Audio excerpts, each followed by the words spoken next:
Hi guys, welcome back with another video. So guys, in this video I'm going to show you the web scraping part. Okay, so how we can scrap different kinds of data from any kinds of website.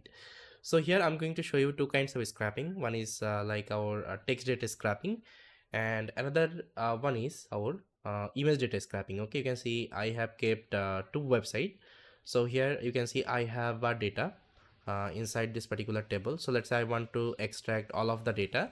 So how we can perform it? Then there is another one called image. Okay, so you can see this is another website. So here I have different images. Okay, you can see different images are there. So if I need these are the images, so how I can scrap it. Okay, so both example I'm going to show you. I think after that you will be able to scrap any kinds of data. Okay, and see, whenever you are doing the fine tuning and whenever you are creating your own data, that time this scrapping is super important because data are available all over the internet. Okay, and if you open any kinds of website, you will see the data. So definitely if you need any kinds of data, so you have to know how we can scrap out the data because they won't be giving you the API. Okay, so for this, what are the strategy you have to follow? I'm going to show each and everything. So first of all, let's try to see how we can scrap this table from this particular website itself. So from this I'm going to open up my Google Colab, uh, and let's get a new notebook here.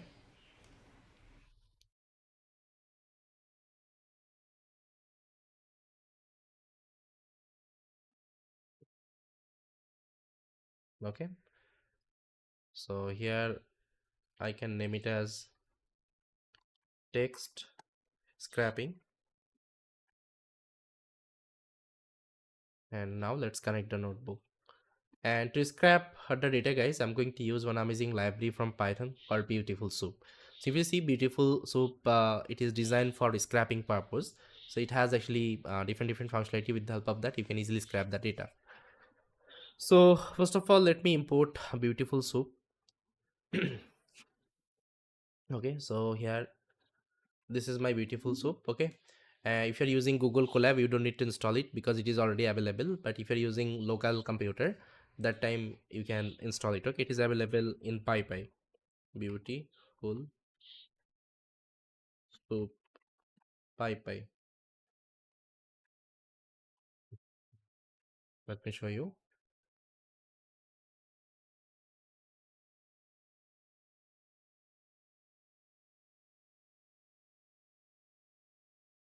See, this is the Beautiful Soup package. You have to install like that. Pip install Beautiful Soup, and you have to import like that from BS4. Import Beautiful Soup. Okay, and to send the request to this website, I need another package called request. So let me also import that. Now let me import all of them.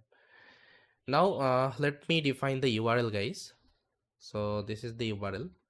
You can see I just copied the URL and here is the URL. Okay, so first of all we'll try to send the request to the URL and make sure URL request, okay, the sending, the response should be 200. Okay, otherwise you won't be able to scrap the data. So let me show you the page. Okay, now see, our response is 200. That means we are able to successfully send the request. If it is 404 or any other number, that time actually request is not successful. Okay, they are blocking your let's say request. Okay, so make sure it should be $200. Now whatever response I'm getting, guys, I'm going to pass to the Beautiful Soup. You can see I'm passing it to the Beautiful Soup because if I show you the page.text, okay, the page.text, it's a HTML content. So I can come here. Let's see if I do like that. Let's say view page source. You'll be able to see that it's a HTML content. Okay, and inside that I have all the data. Let's say whatever table I showed you now here. So all the data are available inside this particular HTML content. From there I have to scrap the data.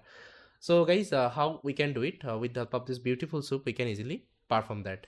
And let's say if I want to only extract this particular table, so how I can let's say navigate to the table. So for this you can go to the inspect and click here.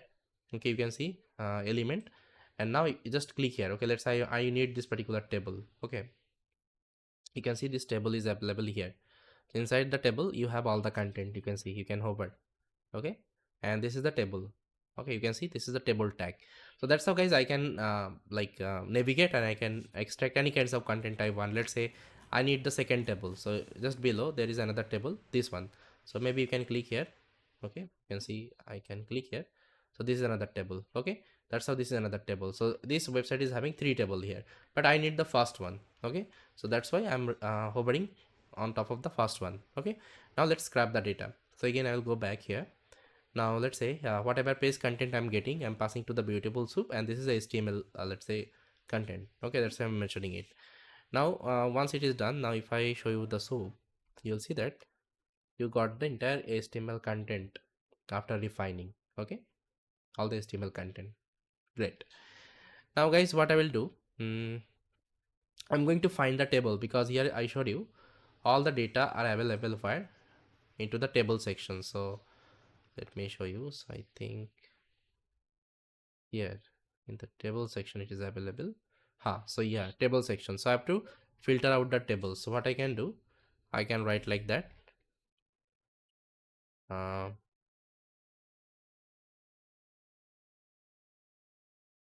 find all table. Okay, soup dot find all table. So it will return me all the table you have inside this particular uh, website. Okay, so here how many table we have? So let me show you. We have three table. We have three table, you can see, but I need the first one. Okay, I need the first one. So here I'll try to extract the first one, guys. So let me extract the first one. So this is the first table, guys. Okay, I'm taking the first one. Now if I just show you, so you can see this table is having rank, industry. Okay, so let me show you rank, industry, name. Okay, so these are the thing. So that means I'm able to get the first table. Now what I need, guys, I need the content of the table. So if I show you this class is sorry, this table is present inside this particular class. So let me show you. mm, so you can see table,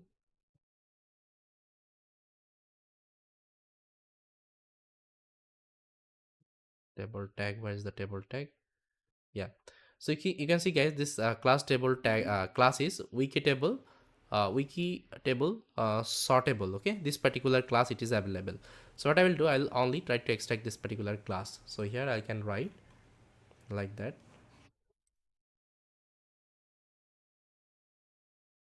So soup dot find table, wiki table, sortable. Okay, now you can ask me why not this particular line. So here some more content was available. In the table. uh, jQuery table sorter. Okay, so this thing you don't need to give, only you just need to give the first one. Okay, this one. Now if I execute, now see, guys, I'm getting the table. Now what I need, guys, I will first of all store the table inside a variable, the first table, then I will do all the operations. Okay, so this is my first table.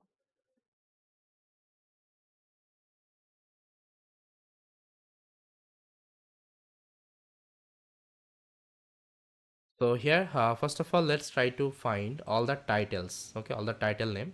Now if I show you, the title is available here. Hmm. So title is available in the th tag. Okay, you can see th tag, all the titles are available: name, industry, revenue, okay, employee, and so on. So let me extract all of the title. So here I will give th, that means the title. So it will give me the title. Okay, I'm getting all the title, but here some tags are coming. I don't need the tags, so I will do some cleaning operation. So this particular code will try to clean. I'm doing the strip operation. Now if I show you, after that you will only get the table name, sorry, the column name. Okay, this one. Now with the help of that, I'll try to create a pandas empty data frame, because later on I'll insert the data. Okay, after extracting, after scrapping all the data. Now let me create a empty table. Okay, with the help of this column name. Now this is our empty table. Okay, now here what I need, guys, because if I show you here, so let's say I need, these are the row. Okay, and where it is available in the, you can say, td tags. Okay, in the td tags it is available. Td means it's a table data. Okay, you can see it's a table data. Okay, all the table data it is available. So what I can do, I can extract the td tags, that means the table data, and I can run a for loop, because here I have multiple rows, right? So it will go through all the rows and it will extract all of the data and it will insert one by one to the empty table. Okay, for this I have written a for loop here. So guys, this is the for loop I have written, you can see. So here what I will do, okay, the first thing I have to take the column data, okay, row wise. So here if I show you, it is available in the tier tags. Okay, if I see, let's say if I click here, so this data is available in the row. Okay, this is the first row. Okay, this is the first row, then this is the second row. That's how you can see the tier tags, right? Tier means table row. First of all I have to take all the row. So how to do it? So here I can call like that, table.find tier. So it will give me all the table row. Let me show you. All the table row you'll be getting. Okay, now we'll try to loop through the row and we'll try to extract the table data. Okay, and the data I'll be getting, we'll try to do the stripe operation because some tags would be there. Then we'll try to insert to the empty table. Okay, now let me execute. Done. Okay, now if I show you my df, now see guys, my data has been stored to my empty data frame. Now easily I can save this data as a CSV file. Okay, so let's say compile.csv. Now if I save, now see, you have successfully saved the CSV file here. Okay, now if I open it up, see, this is your data. So guys, that's how we can do the web scraping operation if we want to scrap any kinds of text data. Okay, now you can use this particular data for your fine-tuning purpose. Now let's try to see how we can scrap these kinds of image data. Okay, let's say whenever you have the image data, how we can scrap it. So for this, what I can do, I can create another collab file.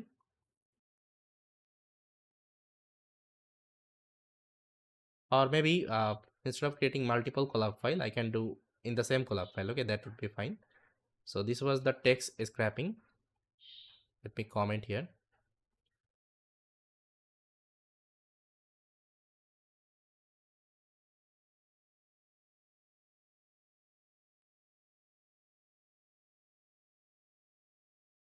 Now we'll try to scrap the image data.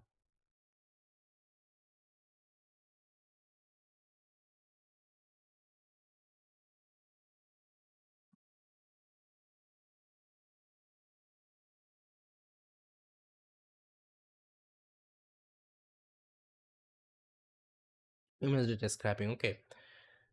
Hmm. So for image data scrapping, I'm going to use this website. Okay. So here you have different images. So let's try to scrap the data and same process. Okay. The process I showed you, same process you have to use. So again, let's import some necessary library.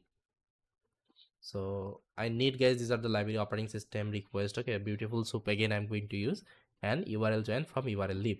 So guys, I need to create the folder because in the folder I'm going to scrap all the images.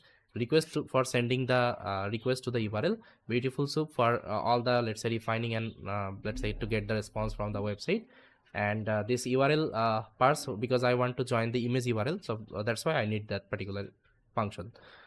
So now here let's write a function. So I'm going to name it as scrap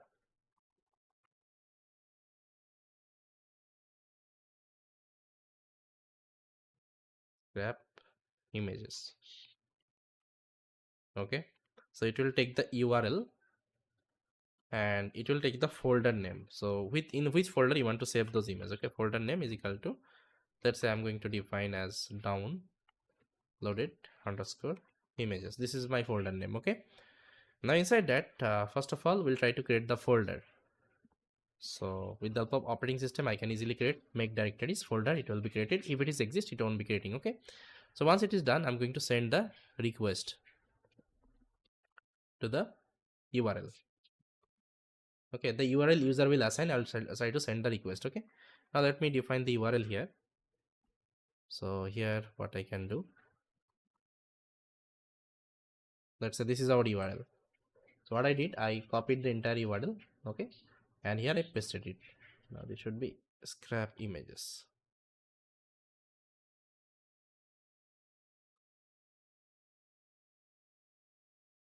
Okay, now see, if I execute and if I print the soup, see, it will give you the HTML content. Okay, now if I show you, so if I go to the view page sources, See, this is the HTML content, and here you have all the image URL. Okay, so these are the image URL I have to at the end download. Got it. Now if I want to navigate to the image, so what I can do, I can do the inspect, and now I can activate it. Now let's say I want to see this image. So see, this image is available here, okay, in this particular image tag, and this is the URL of the image. Okay, so again I'll be following the same approach to scrap the image. So let's come here. So what I will do, so after getting the response, I'm going to find all the image tags. Okay, soup.find image. Okay, so it will return me all the image, and how many image I got here. So let me execute. So total 26 image I got, okay, in this particular page. Then after that we'll try to make a for loop. Okay, let me show you what this for loop will do. Very simple code. See, so here I make a counter, then I'm running a for loop. So it will go through all the image tags. Okay, then it will scrap the image. That means if I show you, this URL is available in the source src, you can see src. So I'm scrapping all the src, then I'm checking if it is not a image URL, then continue, and if it is a image URL, so first of all it will make the URL. Okay, URL plus your image URL, then after that it will download the URL. Okay, you can see request.get full URL, it will get the content. After that I'm saving that particular image, okay, inside the folder. I'm taking the name, then I'm saving inside the folder. Then you can see I'm saving the image. First of all I'm making the path of the image, then I'm saving to the folder, okay, with the pub with open. Then I'm increasing the counter, that means it will run 26 times. That means how many images you have in the website, it will run that many of time. Then I'm printing a message downloaded images. Then if any exception is going on, I'm also raising the exception because I'm running everything in the try except block. Okay, now after downloading all the images, I'm showing you total number of image count. Now if I execute, see, it will download all the images from the website. See, it is downloading one by one. Done. Now if I come here, if I go to the folder, now see all the images it has downloaded from the website. Okay, amazing, right? All with the high resolution image it has downloaded. Now we can use these are the data for training our LLM. Okay, so yes, now you can use any kinds of website, guys, and you can scrap the data. Okay, so yes guys, this was the scrapping part. I hope you got it, and that's how you can scrap. And make sure guys, you are getting 200 response whenever you are doing the scrap operation. So all the resources I'm going to share, you can also try with that. Thank you so much, and I will see you in the next video.